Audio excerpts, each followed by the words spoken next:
نحمده ونصلي على رسوله الكريم أما بعد فأعوذ بالله من الشيطان الرجيم بسم الله الرحمن الرحيم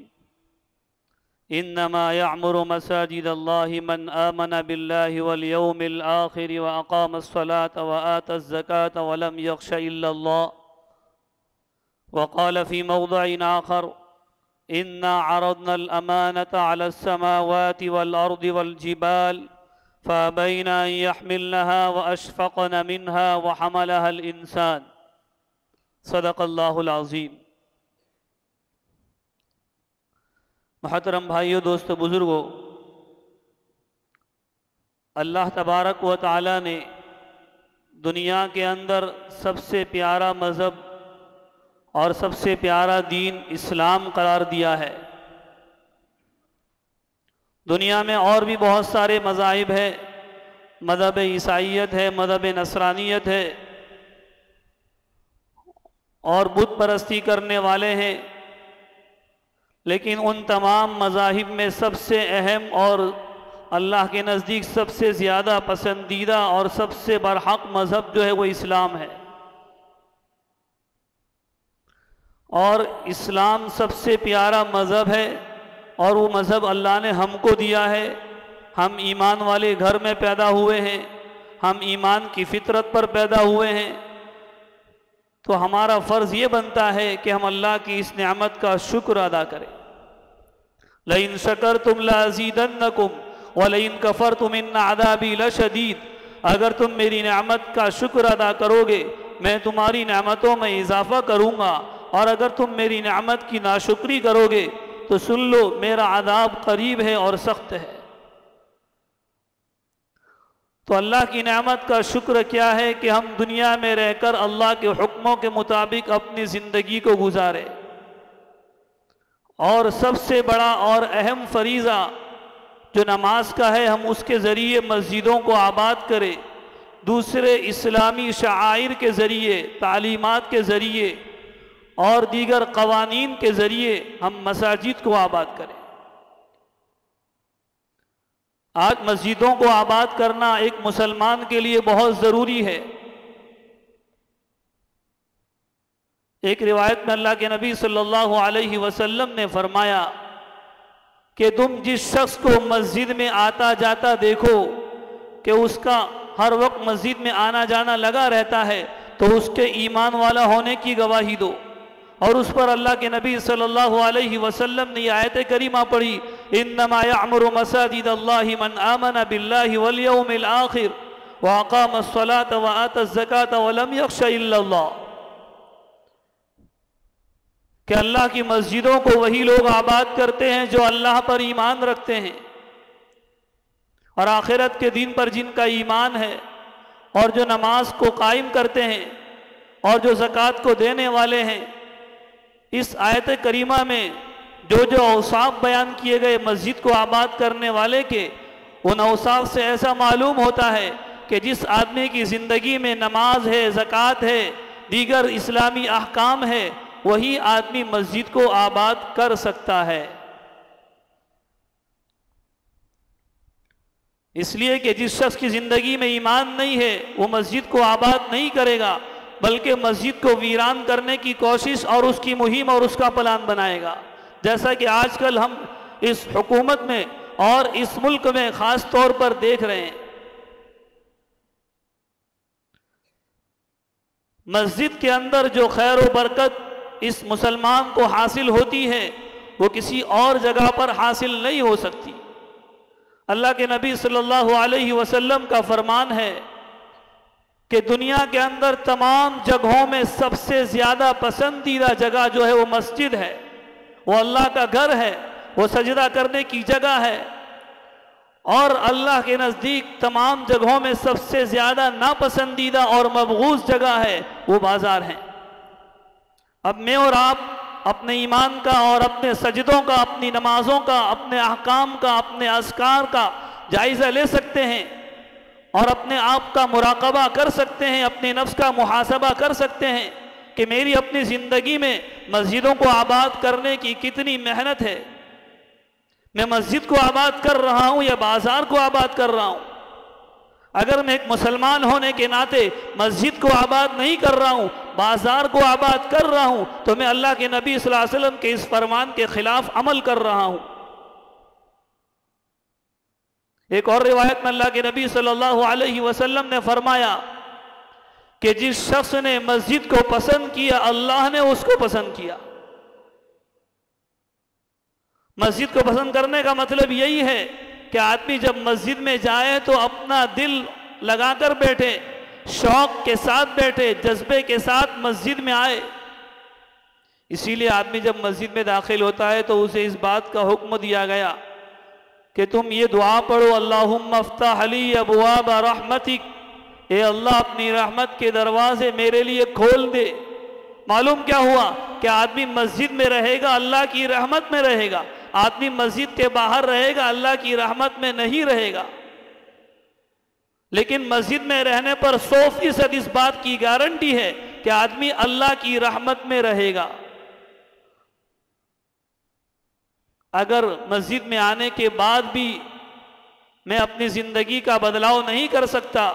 مسجد میں آنے کے بعد بھی میں مسجد کو آباد نہیں کر سکتا، دنیا کی باتیں کرتا ہوں، موبائل کا استعمال کرتا ہوں، اپنی تجارت کی باتیں کرتا ہوں اور دنیاوی غرض کی باتیں کرتا ہوں، تو معلوم یہ ہوا کہ میں مسلمان ہونے کے باوجود مسجد کو آباد نہیں کر رہا ہوں۔ اگر میں مسجد کو آباد نہیں کروں گا تو کل قیامت سے پہلے اور میری زندگی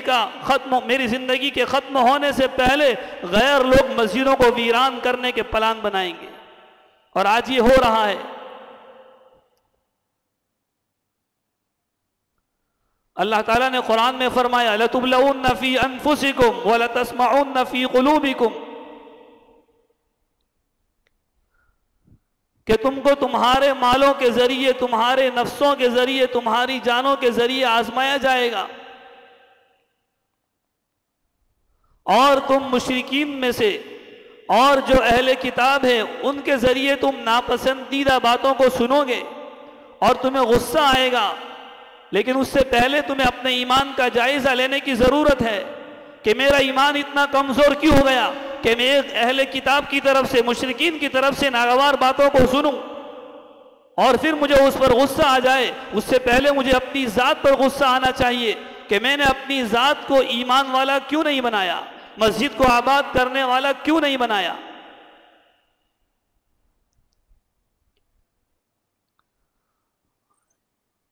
اللہ تعالیٰ نے ایک جگہ ارشاد فرمایا کہ اگر تم صبر کرو گے اور تقوی اختیار کرو گے تو اللہ تعالیٰ تمہیں تمام نقصانوں سے بچائے گا، دنیا کی کوئی طاقت تمہیں نقصان نہیں پہنچا سکتی۔ یہ اللہ کا وعدہ ہے، یا ایھا الناس ان وعد اللہ حق فلا تغرنکم الحیاۃ الدنیا ولا یغرنکم باللہ الغرور۔ یہ لوگوں، اللہ کا وعدہ برحق ہے، کہیں دنیا کی زندگی تمہیں دھوکے میں نہ ڈال دے کہ تم اللہ کے وعدوں کو بھلا کر دنیا والوں کے وعدوں پر عمل کرنے لگو، غیروں کے وعدوں پر عمل کرنے لگو، اپنا لباس غیروں کا بنا دیا، اپنا چہرہ غیروں کا بنا دیا، اپنی تجارت غیروں کی کر دی۔ جب میرے ایمان کے اندر، میری زندگی کے اندر ایمان کے احکام نہیں ہے، اسلام کے احکام نہیں ہے، میں مسجد کو کیسے آباد کر سکتا ہوں؟ اور جب میں مسجد کو آباد نہیں کروں گا،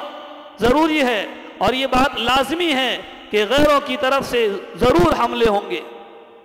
اللہ تعالیٰ میری اور آپ کی مسجد کو ویران کرنے سے حفاظت فرمائے۔ دیکھیے، اللہ تعالیٰ نے ہم کو جو دین دیا ہے وہ ایک امانت ہے، اور امانت کے طور پر اسے استعمال کرنا ہے۔ جب تک آدمی کو کوئی امانت دی جائے اور اس میں وہ خیانت کرتا ہے تو دنیا میں لوگ اس کو جو ہے ناپسندیدہ نظر سے دیکھتے ہیں کہ یہ آدمی خیانت دار ہے، لوگ اسے پسند نہیں کرتے۔ جب اللہ نے مجھے اور آپ کو اور پوری امت مسلمہ کو یہ دین امانت کے طور پر دیا ہے، اور ہم اس امانت میں اگر خیانت کریں گے تو بتاؤ اللہ تعالی ہمیں کون سی نظر سے دیکھے گا؟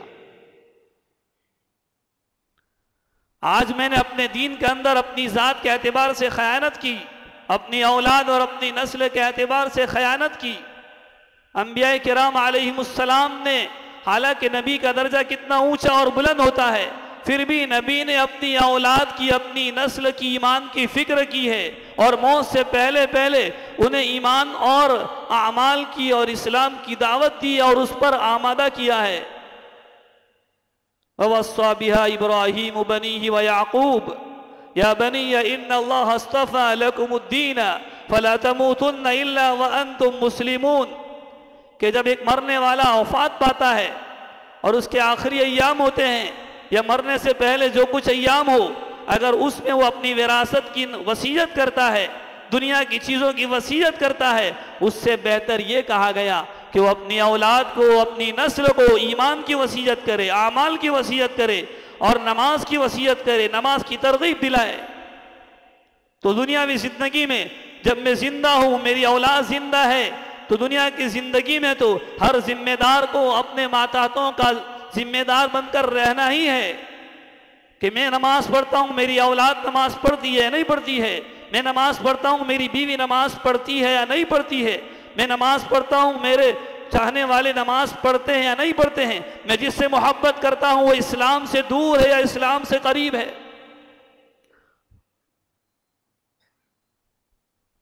تو دنیا کی زندگی میں رہ کر بھی جب زندہ ہے،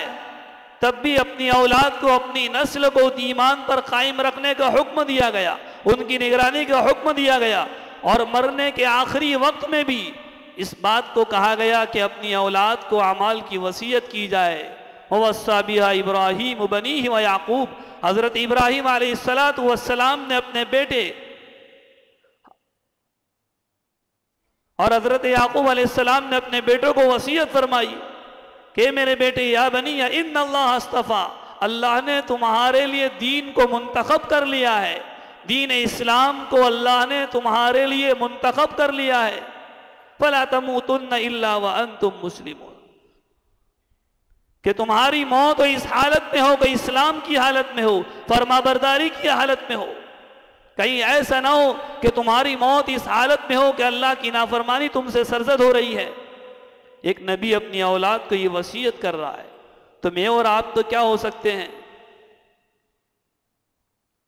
میرے بھائیو، دوستو، بزرگوں، مساجد کا تعلق ایمان والے سے ہے، غیر ایمان والے سے نہیں ہے، اور یہ مشتق ہے لفظ سجدہ جو ہے کہ سجدہ کرنے کی جگہ مسجد ہے، اور آدمی سجدہ اسی ذات کو کرے گا جس کو سجدہ کرنے کا حق ہے، جس کے سامنے۔ آج ہم دیکھتے ہیں کہ مسلمان کی اکثریت بجائے مسجد میں سجدہ کرنے کے قبروں پر سجدہ کر رہی ہے، تو یہ بھی ایک قسم کا شرک ہے کہ ایک ایمان والا ہے، اسلام والا ہے، احکام والا ہے، نام کا مسلمان ہے، میرا نام محمد ہے، میرا نام اسماعیل ہے، میرا نام ابراہیم ہے، لیکن میری زندگی میں شرک ہے، میں قبر پرستی کر رہا ہوں، تو اللہ تعالیٰ میرے اس عمل کو کبھی معاف نہیں کرے گا۔ ان اللہ لا یغفر ان یشرک بہ ویغفر ما دون ذلک لمن یشاء، یہ تو ویسا ہی ہو گیا جیسے ایک مشرک آدمی، اس کے سامنے پتھر کا بت رکھا ہوا ہے اور وہ بت کی پرستش کرتا ہے، اور وہ یہ سمجھتا ہے کہ سب کچھ دینے والی ذات یہ پتھر ہے اور اسی سے میری ضروریات پوری ہونے والی ہے۔ ایسے ہی ایک وہ آدمی جو مزارات پر جا کر، قبروں پر جا کر ان قبروں کے سامنے اپنا ماتھا ٹیک لے، سر ٹیکے، اور اس کا عقیدہ یہ بھی ہوتا ہے کہ ساری ضروریات کو پورا کرنے والے ہمارے یہ باوا ہیں، یہ حضرت ہے۔ میں اس بات کو کہوں گا کہ جتنے بھی اولیاء کرام ہیں جن کو ہم حضرت مانتے ہیں، باوا مانتے ہیں، خواجہ معین الدین چشتی رحمت اللہ علیہ، بابا گنج بخش رحمت اللہ علیہ، جتنے بھی اولیاء کرام ہیں، ہم ان کی زندگیوں کو اٹھا کر دیکھ لے، کیا انہوں نے اپنی زندگی میں اس بات کی اجازت دی ہے کہ قبر کے سامنے سجدہ کیا جائے، قبر والے سے مانگا جائے؟ مانگنا ہے تو صرف اللہ سے مانگنا ہے، غیروں سے نہیں مانگنا ہے۔ میرے بھائیو، دوست، بزرگوں، آج کا مسلمان خود اپنے دین کا جنازہ نکال رہا ہے، خود اپنے دین میں تنقیص کر رہا ہے، کمی کر رہا ہے۔ صحابہ کرام رضوان اللہ تعالی علیہم اجمعین نے دین کو امانت کے طور پر رکھا اور دین کو امانت کے طور پر دوسروں تک پہنچایا۔ سب سے پہلے خلیفہ اللہ کے نبی صلی اللہ علیہ وسلم کے بعد حضرت ابوبکر صدیق رضی اللہ تعالیٰ عنہ، ان کے زمانے میں جب زکوٰۃ کا مسئلہ آیا تو کچھ ایمان کے کمزور لوگ یہ کہنے لگے کہ اللہ کے نبی صلی اللہ علیہ وسلم کی ذات دنیا میں نہیں رہی تو زکوٰۃ بھی نہیں رہی، زکوٰۃ دینے سے انکار کرنے لگے۔ اس پر حضرت ابوبکر صدیق رضی اللہ تعالیٰ عنہ کی غیرت ایمانی جوش میں آئی اور فرمانے لگے اَيُنْقَصُ الدِّينُ وَأَنَا حَيٌّ، میرے ہوتے ہوئے، میرے زندہ ہوتے ہوئے کیا دین میں کوئی کمی آ جائے؟ آج ہمارا یہ جذبہ کیوں نہیں ہو رہا ہے؟ اس لیے کہ ہمارا خود اندر کا ایمان کمزور ہے۔ ہمارا بھروسہ اللہ کی ذات پر نہیں ہے، ہمارا بھروسہ دنیا کی چیزوں پر ہے۔ میں نے مسجد کو آباد کرنے کی فکر نہیں کی۔ دیکھیے ایک واضح اور صاف مثال میں آپ کے سامنے عرض کروں، اس سے آپ کو اندازہ ہو جائے گا کہ ایک مسلمان مسجد کو آباد کرتا ہے یا ویران کرتا ہے۔ ایک مسلمان ہے، اللہ تعالیٰ نے رمضان کا مہینہ اس کو عطا کیا، اسی مسلمان نے رمضان کے مہینے میں مسجد کو ایسا آباد کیا کہ اگر کوئی 5-10 منٹ کے بعد مسجد میں آتا ہے تو اس کو مسجد میں جگہ نہیں ملتی ہے۔ یہ وہی مسجد ہے جو رمضان کے مہینے میں ایسی آباد تھی کہ جہاں نمازی کو دیر سے آنے پر جگہ نہیں ملتی تھی، اور وہی مسجد عید کا چاند نظر آنے کے بعد نماز پوری ہو جائے، نماز ختم ہو جائے، نماز کا وقت ختم ہو جائے، پھر بھی وہ مسجد ویران ہے۔ جس مسجد کے اندر 10 صف لگتی ہے، 15 صف لگتی ہے رمضان میں، اور 1 منزلہ 2 منزلہ دونوں بھر جاتے ہیں، وہی مسجد کا حال عید کا چاند نظر آنے کے بعد زیادہ سے زیادہ عید کی نماز پڑھنے کے بعد اسی مسجد کا حال ظہر کی نماز میں، عصر کی نماز میں یہ ہوتا ہے کہ وہاں 2 صف بھی مشکل سے نظر آتی ہے۔ بتاؤ کیا ہمارا ایمان یہ کہتا ہے، کیا ہماری شریعت یہ کہتی ہے، ہمارے نبی کا طریقہ، ہمارے نبی کا فرمان، ہمارے نبی کے اعمال، ہمارے صحابہ کے اعمال یہ کہتے ہیں؟ اسی بات پر اگر ہم اپنے ایمان کا جائزہ لیں تو ہمیں اس بات کا اندازہ ہو جائے گا اور اس بات کا یقین ہو جائے گا کہ جب میں نے خود مسجد کو ویران کیا ہے تو غیر مسجد کو ویران کر دے اور مسجد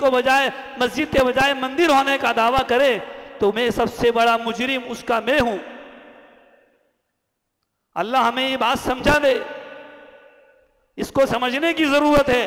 میں اس بات پر قسم کھا سکتا ہوں کہ اگر آج کا مسلمان، ہر محلے کا مسلمان، ہر مسجد کے چاروں طرف رہنے والا مسلمان اس بات کا پختہ عزم کر لے کہ میں یہ مسجد کو کبھی ویران نہیں کروں گا، قسم خدائے پاک کی اس کو ویران کرنے کی کوئی کوشش نہیں کر سکتا،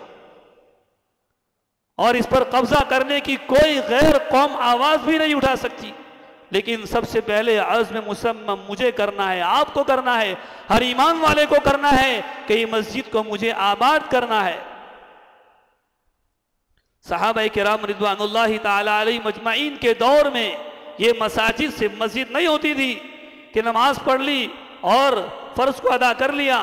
اور مسجد کو چھوڑ دیا، گھر چلے گئے۔ یہی مسجد ایک ایمان کا اور اسلام کا مرکز ہوا کرتی تھی۔ اللہ کرے آج وہی حال اس مسجد کا ہو جائے۔ اسی مسجد کے اندر صحابہ کرام رضوان اللہ تعالی علیہ مجمعین کے دور میں نماز بھی پڑھی جائے کرتی تھی، قرآن کی تلاوت کے حلقے بھی ہوتے تھے، قرآنی تعلیمات کے حلقے ہوتے تھے، مسئلے مسائل کا پوچھنا ہوتا تھا۔ یہ ساری باتیں آج اس امت مسلمہ کے اندر رمضان کے مہینے کے لیے خاص ہو چکی ہے، اور مہینوں میں مسجد کیا ہے، میں کیا ہوں، مسلمان کیا ہوں، کچھ نہیں ہے۔ اللہ تعالیٰ میں صحیح سمجھ عطا فرماوے۔ میرے بھائیو، دوستو، بزرگوں، ایک روایت میں اللہ کے نبی صلی اللہ علیہ وسلم نے فرمایا کہ جو میرا بندہ رات کے اندھیرے میں مسجد کو آباد کرے گا، کل قیامت کے دن اللہ تعالیٰ سب سے زیادہ قریب اس کو اپنا نور عطا فرمائیں گے۔ اگر ہم اس بات پر عمل پیرا ہوتے ہیں، میں مسجد کو آباد کروں، آپ مسجد کو آباد کریں، اور ہر مسلمان مسجد کو آباد کرے، یہ آباد کرنا، ایک مسلمان اپنی بستی کو آباد کرتا ہے، اپنے گھر کو آباد کرتا ہے، اپنے گھر کو اچھا کرتا ہے۔ ایک صاف مثال آپ کو دوں میں کہ مثال کے طور پر اکثر مساجد میں جمعہ کے دن مسجد کے خرچ کے اعتبار سے چندے کی رقم جمع کی جاتی ہے للہ کے طور پر، اور اس مسجد میں نماز پڑھنے والے نمازی جو ہوتے ہیں وہ کم از کم 400-500 ہوتے ہیں، لیکن اگر اس مسجد کے چندے کا جائزہ لیا جائے تو مشکل سے 2000، 1000، 2500 ہوتا ہے۔ اگر ہم خود اپنے مال سے، اپنے خرچ سے اور اپنی جیب سے مسجد کو آباد کرنے کی اور مسجد کے خرچ کو پورا کرنے کی فکر نہیں کریں گے تو کون کرے گا؟ اللہ کی ذات بے نیاز ہے، اللہ تعالیٰ پورا کر دیتا ہے، لیکن کچھ وسائل ہے، کچھ اسباب ہیں،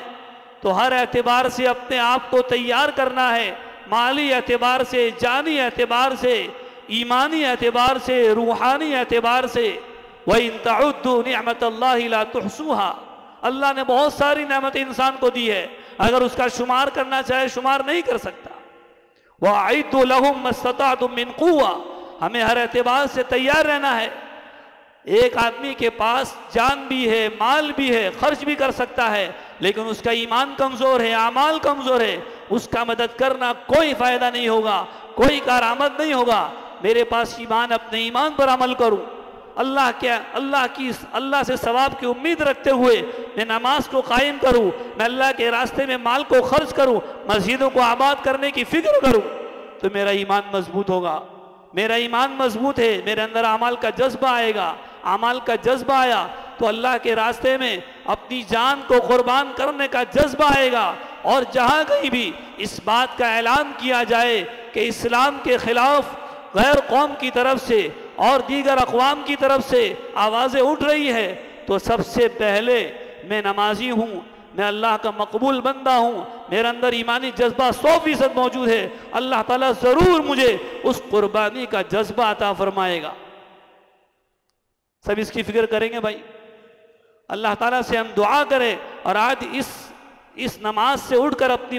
اس مسجد کو اگر چھوڑے، ہم کو اس نیت سے چھوڑے کہ میں آج سے اس بات کی نیت کرتا ہوں کہ اللہ، میں مسجد کو موت تک، قیامت تک آباد کروں گا، اور آباد کرنے کی فکر کروں گا، اور آباد کرنے کی دوسروں کو دعوت دوں گا۔ جب ہم مسجد کو آباد کرنے کی دعوت دیں گے، مسجد کو آباد کریں گے، انشاءاللہ ثم انشاءاللہ اللہ تعالیٰ اس بات کی پوری امید ہے کہ اللہ تعالیٰ غیروں کی نظریں مسجدوں کی طرف نہیں اٹھائیں گے۔ بس اخیر میں دعا ہے کہ اللہ مجھے بھی، آپ کو بھی مسجد کو آباد کرنے والے اعمال اور اپنے ایمان کو امانت کے ساتھ ادا کرنے کی، اعمال کے کرنے کی توفیق عطا فرمائے۔ آمین۔ وآخر دعوانا ان الحمد للہ رب العالمین۔